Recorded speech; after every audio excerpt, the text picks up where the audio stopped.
Hi everyone, I wanted to make a little bonus video here. Someone inspired me to do this.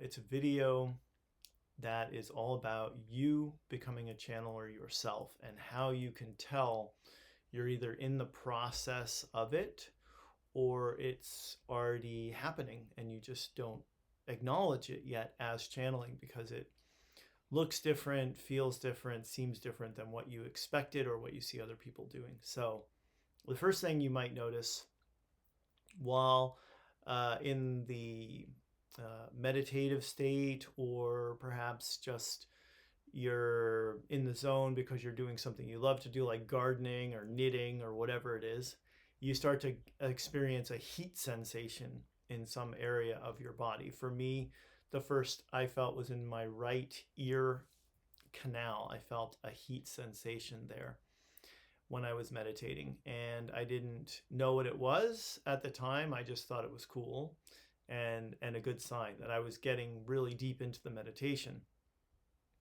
The next thing you may experience as a sign is a twitch or some other involuntary movement of your body. The first for me was my hands doing this while doing Reiki on someone. They just started moving by themselves like that. And I thought, well, that's interesting. But I didn't know that I was going to start channeling. Thirdly, you might experience tingly sensations in the crown, especially. The crown of your head is typically where you'll let energies in that you're going to be channeling. So you might experience that, or in another part of your body, in your hands, your feet, your arms, your legs, wherever you experience the tingles, that's a good sign that you're connected to energy that you don't normally connect to. So how many is that?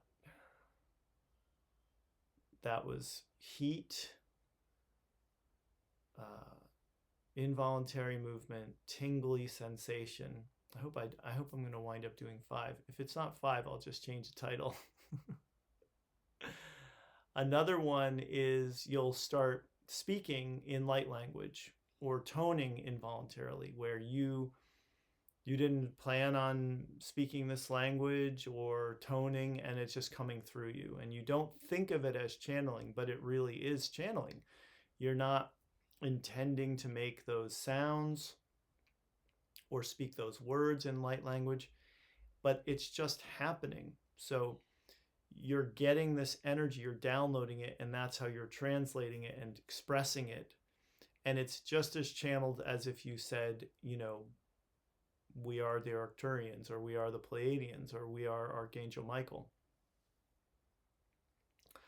And the fifth way, this is something I hear from a lot of people, including my own father, have said to me. Sometimes I'll be talking to someone, and this is true for a lot of coaches, a lot of people who do life coaching and stuff. They'll say, I was talking to this person and I started speaking, but I didn't know where it was coming from. It didn't sound like me.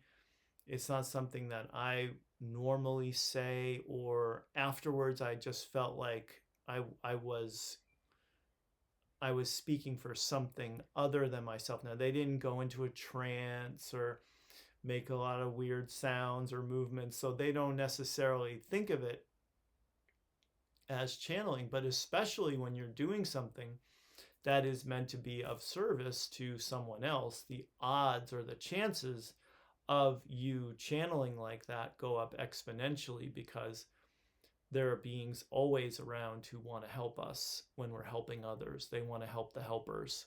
So that is the fifth sign that I could come up with, that you have begun channeling, that channeling is something you're already doing or are going to do.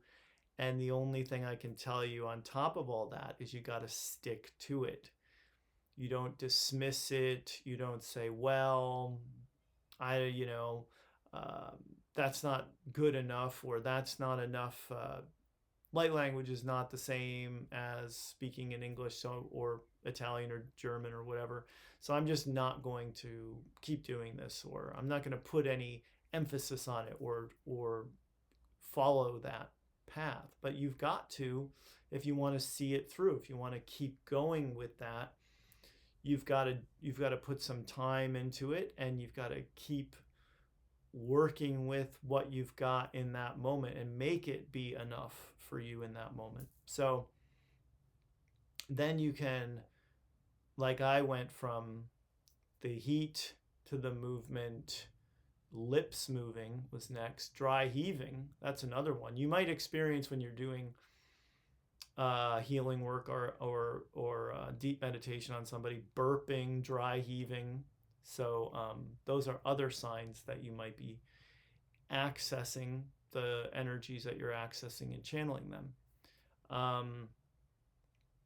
And then the involuntary movements went to my head, neck, face, and then I spoke finally. So and then after that, I wound up doing the channeling light language and tones. It was after having already spoken in English. But anyway, enough about me. That's what I wanted to say about all of you and what you can expect as you start to channel. So thanks for watching. Namaste. I love you guys. Blessings. Take care.